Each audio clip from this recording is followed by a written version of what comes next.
To help me out with my weather station project, DFROBOT have been kind enough to give me a SEN0500 sensor. This is an aggregate sensor for temperature and atmospheric pressure and light level measurement. They provide support libraries for Arduino and ESP32, but of course I'm going to do this from a Raspberry Pi Pico. Let me tell you how I got on. Hi, I'm John, your concierge to the world of the Raspberry Pi Pico, Pico 2, robotics, IoT and other fun tech. Remember to subscribe and join the community. I plan to use this sensor as part of my weather station for atmospheric pressure, UV and ambient light reading. I don't think the temperature sensor reading will work for me though, due to my deployment environment, let's say. I'll explain that a little later in the video. If you like this video and it helps your learning or projects, why don't you drop me a cash tip using the super thanks button below the video. I'm saving these up to get myself to open source in San Francisco next year, and I'd appreciate your help in getting me there, and I hope to see you there too. Please hit the like button on the video and subscribe for more. The DFROBOT SEN0500 is an aggregate sensor. It provides temperature, humidity, atmospheric pressure, UV and ambient light measurement. Has two interfaces, so you can either read this using UART, serial communication, or I2C. This video is sponsored by PCBWay on their journey to be the most professional PCB manufacturer for prototyping and low volume production work in the world. Have you checked out PCBWay's YouTube channel? They have some great tutorials on PCB design and soldering techniques. PCBWay do much more than just PCBs, like 3D printing, with options of FDM, like my home printer, SLS and SLA, with some really great results. And don't forget their community projects pages and module shop. Why would you go anywhere else but PCBWay? The SEN0500 is a 30mm by 20.5mm module.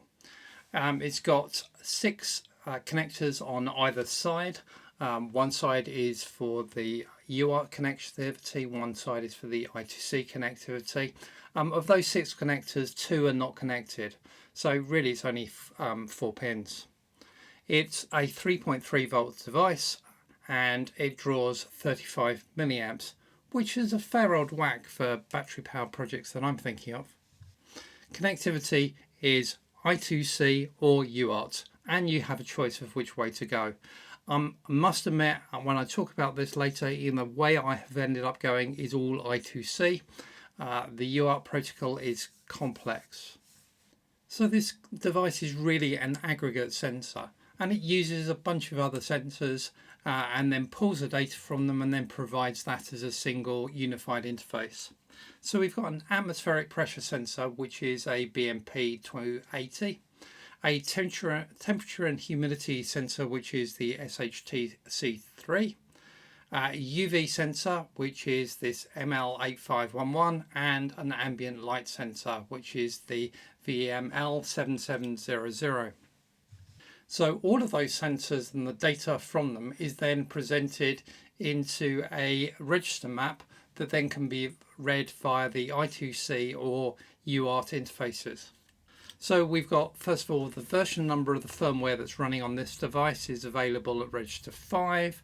You've got UV intensity in milliwatts per meter squared on 8, ambient light, etc. So all of those are really all we're going to do is just interface to read those values back.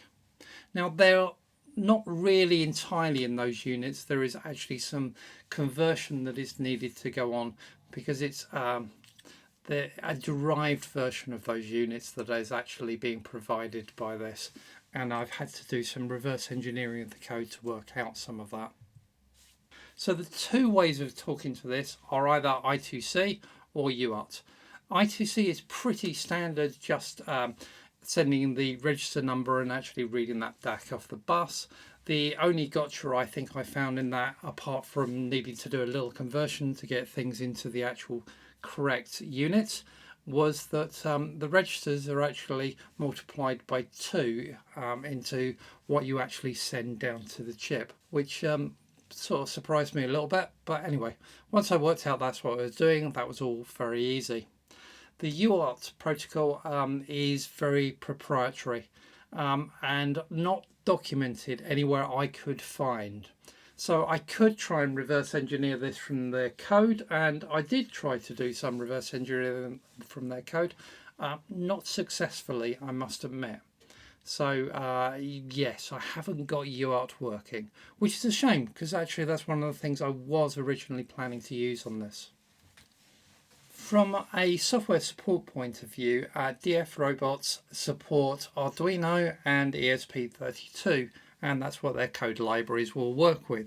Now that's a bit of a problem for me, because obviously I want to do this stuff on a Raspberry Pi Pico or RP2040 board. So I've had to actually go back and actually write my own. So don't worry, there is a library here, or there is at least a class that I've got in the middle of my weather station code that will work and interface to this device in I2C mode and will allow you to read all of that data. So over on the repo, I'm just going to show you this class that I've written to work with this sensor, the Sen0500. So here is a class, and what I've basically just done is a constructor and then methods to read temperature, read humidity, read the UV, read the luminous level, and the version code.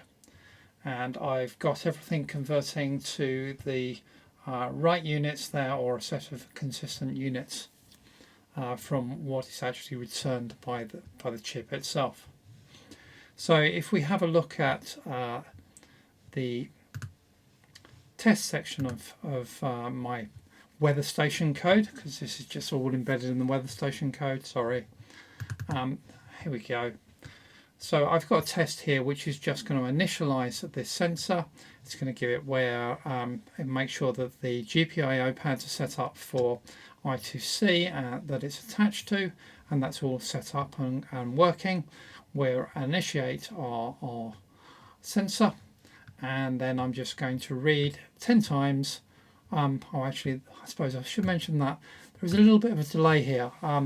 I'm powering on this sensor because I'm actually got power control in my environment for this, and when it's turned on it takes about 10 seconds before you start getting valid readings for it. So just be aware that it takes a little bit of time for it to start up.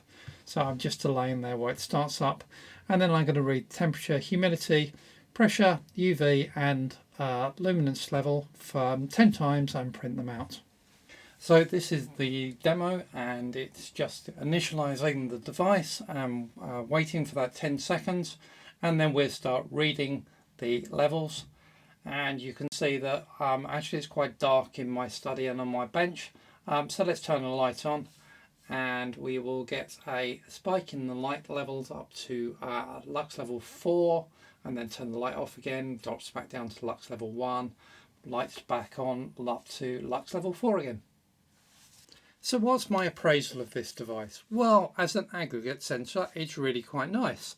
It's really quite useful having those sensors and the discrete electronics they require around them all done for me on a module, and all 4 of them all sorted out so that I can just interface to it once with just those 4 connections as well.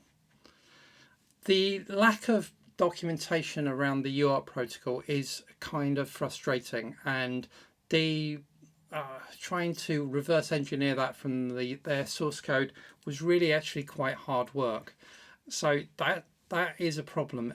This is not as documented as I would like, and that seems to be a common problem with this sort of hardware.